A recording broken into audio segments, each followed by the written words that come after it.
Day one was a success. Let's preview day two.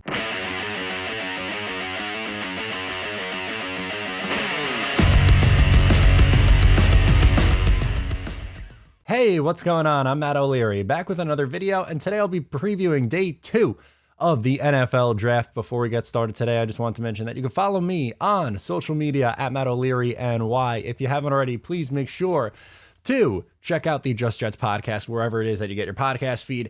And of course, the Patreon. Bonus New York Jets content over there. Gonna want to check that out as well. So round one was excellent for the New York Jets. They come away with Sauce Gardner, Garrett Wilson, and Jermaine Johnson. What a haul from Joe Douglas. And now we get to do it all over again here on day two of the NFL draft. And there's some elite talent left from the first round. Now, not everyone is going to be players that the Jets are going to be targeting, but like guys like Andrew Booth made it out of the first round. Guys like Malik Willis made it out of the first round. Arnold Ebiketie made it out of the first round. He might be a target at 38. Nakobe Dean made it out of the first round. He might be a target. And then you also had David Ojabo. David Ojabo. Don't know why I fumbled that one. Also surprisingly made it out of the first round. I know he was injured, but still, I still thought he was going to go to a team like the Kansas City Chiefs or the Green Bay Packers or something like that. But we are now focusing on day two. We're going to talk about the Jets' two picks. After all the trades, as of this second, they could obviously change either before the draft or during draft night. They can move around, but right now you have 38 and 101, a second and a third round pick. So at 38, here are some players to watch. Starting at linebacker, which I think is a huge need for this team. Nakobe Dean, if he makes it that far, would be a home run. Some are worried about his size, but I think in the Robert Saleh system, he is perfectly sized and is good in coverage and can go sideline to sideline in the run game, which is so huge for any linebacker. And he could cover out of the backfield. That matters. Then you have Leo Chenal, who is just a tackling machine out of Wisconsin. I think he would be a home run pick. I've seen all kinds of value on him. I feel like people think that he could go at the top of the second. I feel like some think he's a late second, early third. I like him. I'd be more than okay if the Jets decide to go with him.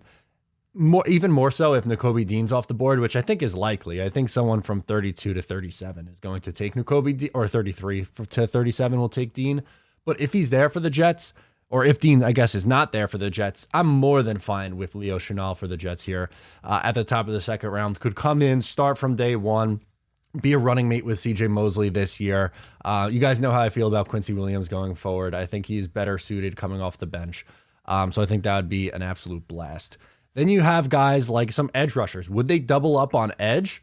I think that's a little bit crazy, but Robert Saleh loves his pass rush. So Arnold Ebiketie out of Penn State, I think, is someone who is extremely valuable here at the top of the second round. Nick Bonito out of Oklahoma is someone who's beloved by Draft Insight guys. Drake Jackson out of USC. Boye Mafe out of Minnesota. There's a ton of guys at the top right here that you could theoretically grab if you really wanted to. I don't put it at super likely. Again, I think linebacker and safety, which we'll get to in a little bit here, are the direction that I personally would lean. But maybe the Jets really like one of these guys and want to double up and, hedge their bet of Jermaine Johnson. I don't know why you would. I'm more than comfortable with Jermaine, but who knows? Maybe they want to hedge their bet a little bit. Interior defensive line, I think, could come into play. It's not something that I would do because I don't think that player is starting right away. Travis Jones out of UConn, I think, is the one that makes the most sense for if the Jets were going to go that route. I think he's a really good player. And again, it would be hard for me to be like, damn it, you got Travis Jones. But I think that I would put more of an emphasis on the linebacker position and safety than I would interior defensive line. You have guys who could play on the interior. You brought in Solomon Thomas in free agency. You already have Quinnen Williams. You already have John Franklin Myers. You're bringing back Sheldon Rankins. You re-signed Nathan Shepard. You drafted Jonathan Marshall in the late rounds last year. You have some guys on the interior. And sure, I'm not opposed to adding depth. I have someone at 101 who maybe is a target, but 38's a little rich for my blood, but maybe the Jets do like the interior defensive line in this class. Then the last position, safety. There's two names that come out here. One, Jalen Petrie. Two, Jaquan Brisker.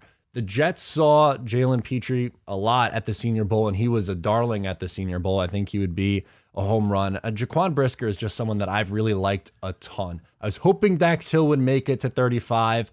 The Jets no longer have pick 35, and obviously he was taken at the tail end of the first round. So that's that dream has come to die here, but Jalen Petrie or Jaquan Brisker, I think, would be a great consolation prize for Joe Douglas here at the top of the second round. Then 101, significantly harder, I found, to project who is going to be there at pick number 101, because obviously there's only like 5 teams going in front of the Jets here at the top of the second round, and then they don't pick again for nearly 70 picks.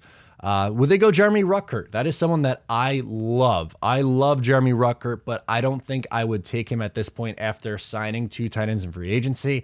If you want to add a third tight end, I would do that in the 4th or 5th round. I would not be spending pick 101 on that position. Channing Tindall out of Georgia. Yes, there's another linebacker out of Georgia who can go right around the top 100. I mean, obviously 101's right outside, but still.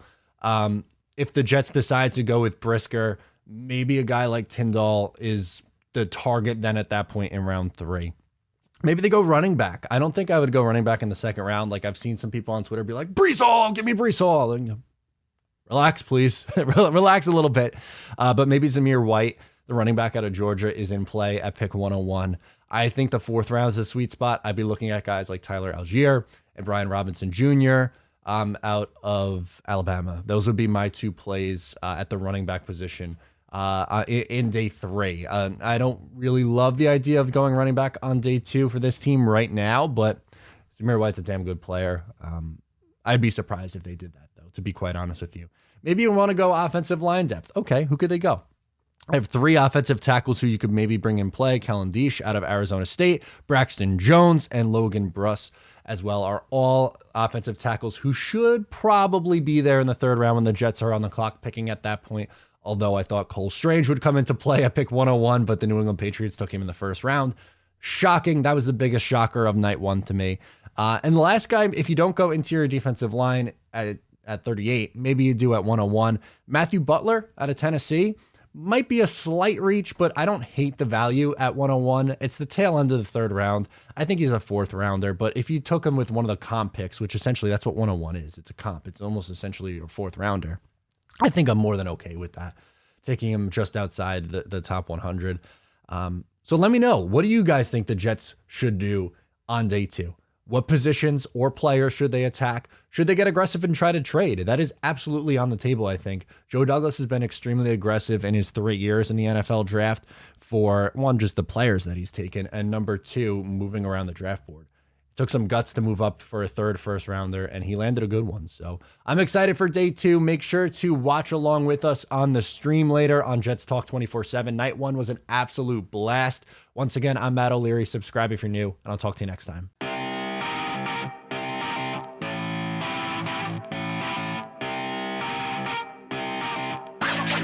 Wow.